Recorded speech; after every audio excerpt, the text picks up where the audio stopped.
If someone makes an investment offer that sounds too good to be true, then it probably is. Investment scams, or just scams in general, are very rampant these days. They usually involve promises of massive payouts, guaranteed returns, and easy money. Any good investor knows that you need to be speculative on any type of investment before pouring in the money. High returns with little to no risk are most probably a heinous scam. But how do you determine if an investment opportunity is a scam? Lucky for you, we're discussing that today. Hey, welcome to Stock Market Mate. Today, we'll talk about the most common investment scams that you should watch out for. Before we get into it, subscribe to the channel and hit that notification bell to help us beat the YouTube algorithm. If you're done with that, then let's get right into it. The first one would be the boiler room scam. Named after the rented office spaces they use to turn up the heat on potential investors, these fly-by-night operations rely on cold calls and fast talking to make their sales. Boiler rooms are great vehicles for scammers because it is often difficult to distinguish scams from a legitimate developmental business. To convince you their company is real, they might send you to the company's website, which looks very professional. They might also set up a toll-free number and a respectable address to make the company seem legitimate. However, the company doesn't exist. Everything on the website is fake, and the office is just a post office box or temporary office.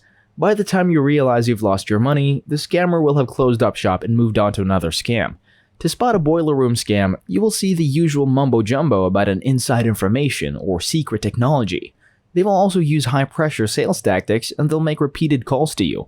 If you show hesitation on the investment, the caller might become aggressive just to convince you. Also, watch out for the caller's demand for an immediate decision. Boiler room salespeople want fast action because you have a chance to develop second thoughts or consult with a professional for advice.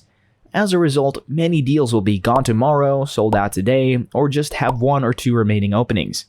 Next would be the advance fee scheme.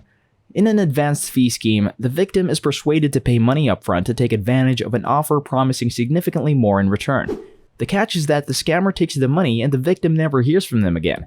Scammers often target investors who have lost money in a risky investment. They'll contact the investor with an offer to help recover their losses. They may say they will buy or exchange the investment at a substantial profit to the investor, but the investor must pay a refundable fee, deposit, or taxes. If the investor sends more money, they'll lose that too. To avoid advanced fee schemes, follow common business practice. For example, legitimate business is rarely conducted in cash on a street corner. You also need to know who you're dealing with. If you haven't heard of a person or company that you intend to do business with, learn more about them. Be wary of unexpected money-making offers, do your own independent research, and don't be rushed into anything. Next up would be Exempt Security scam. When a company wants to sell securities in Canada, it must file a prospectus with securities regulators. Exempt securities are an exception. They may be sold without a prospectus, but they're limited to accredited investors or certain other conditions. On their own, exempt securities aren't scams. But some scammers pitch fraudulent investments as exempt securities. Be suspicious if you get an unsolicited phone call or email about a hot tip on a promising business that is about to go public. You may be told that the investment is only available to very wealthy people, but an exception will be made for you. You could be asked to sign some paperwork that misinterprets your income or net worth. If you have to lie about how much money you have, you're dealing with someone who breaks the rules. Next would be the pump and dump scam. This scam is hard to identify because it doesn't use scammers that directly try to steal your money, so it's difficult to determine a legitimate investment opportunity and a made-up one, especially when you're a beginner. In these schemes, scammers work through lists of potential investors to promote an incredible deal on low-priced stock. You don't know that the person or company contacting you also owns a large amount of this stock, and the stock may not represent a legitimate business. As more and more investors buy shares, the value of the stock rises sharply. Once the price hits a peak, the scammer sells their shares and the value of the stock plummets.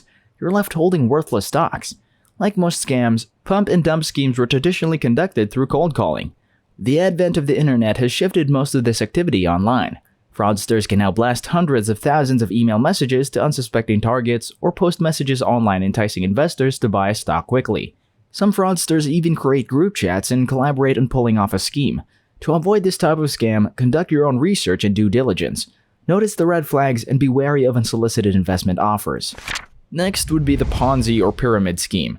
This is one of the classics. These schemes recruit people through ads and emails that promise everything from making big money working from home to turning $10 into $20,000 in just 6 weeks. Or you may be given the chance to join a special group of investors who are going to get rich on a great investment. The invitation might even come from someone you know. Investors who get into the scheme early may receive high returns fairly soon from what they think are interest checks. They're often so pleased that they invest more money, or recruit friends and family as new investors. But the investment doesn't exist. The interest checks are paid from the investor's own money and money from new investors. Eventually, new people stop joining the scheme. There's no more money to pay out and you don't see another cent. That's when the promoters will vanish, taking all the money with them. Next would be the investment seminar scam. In this scam, self-proclaimed millionaires will come forward and tell you the secret to how they became rich. It'll be hard to debunk if they're actually rich or not because of their flashy advertisements, but the catch will probably be them selling a course or seminar. Scam artists use investment seminars and pose as financial planners offering appealing and far-fetched investment advice to the unsuspecting investor. Much of the advice they give during these seminars may require them to be licensed or registered. They may fail to disclose conflicts of interest, as well as hidden fees and commissions. The extra fees or phony investment opportunities are usually not discovered by the investor until it's too late. Those are the most common scams that you might run into. Sadly, there's more where that came from. There are also international investments that supposedly offer tax advantages only to steal all of your money. So what should you do if a potential fraudster comes knocking at your door? For example, there are some scams that target people who are trying to access pension funds, which are usually locked until retirement. Others lurk in unregulated securities such as binary options. Luckily, there are common signs that can pinpoint if an investment is genuine or pure fabrication. Number 1. Be wary of unsolicited offers. Be especially careful if you receive an unsolicited pitch to invest in a company, or see it praised online but can't find current financial information about it from independent sources. It could be a pump and dump scheme. Be wary if someone recommends foreign or offshore investments. If something goes wrong, it's harder to find out what happened and to locate money sent abroad. Number 2. Know the salesperson. Spend some time checking out the person touting the investment before you invest, even if you already know the person socially. Always find out whether the securities salespeople who contact you are licensed to sell securities in your state or whether they or their firms have had run-ins with regulators or other investors. You can check out the disciplinary history of brokers and advisors for free using the SEC and FINRA's online databases. Your state securities regulator may have additional information.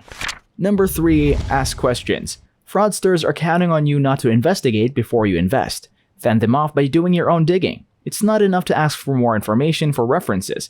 Fraudsters have no incentive to set you straight. Take the time to do your own independent research. Number 4. Research before you invest. Unsolicited emails, message board postings, and company news releases should never be used as the sole basis for your investment decisions. Understand a company's business and its products or services before investing. Scams are all over the place and even the most intelligent people can fall prey to it. They will always be out there to swindle everything away. So as a good investor, you have to be wary before you invest in anything. If you found this video helpful, kindly click the like and subscribe button. Also, you might want to leave a comment below. We love hearing from you. Thank you for watching, and we'll see you in the next video. If you enjoyed this video, you're going to want to watch one of these two videos right here. Enjoy!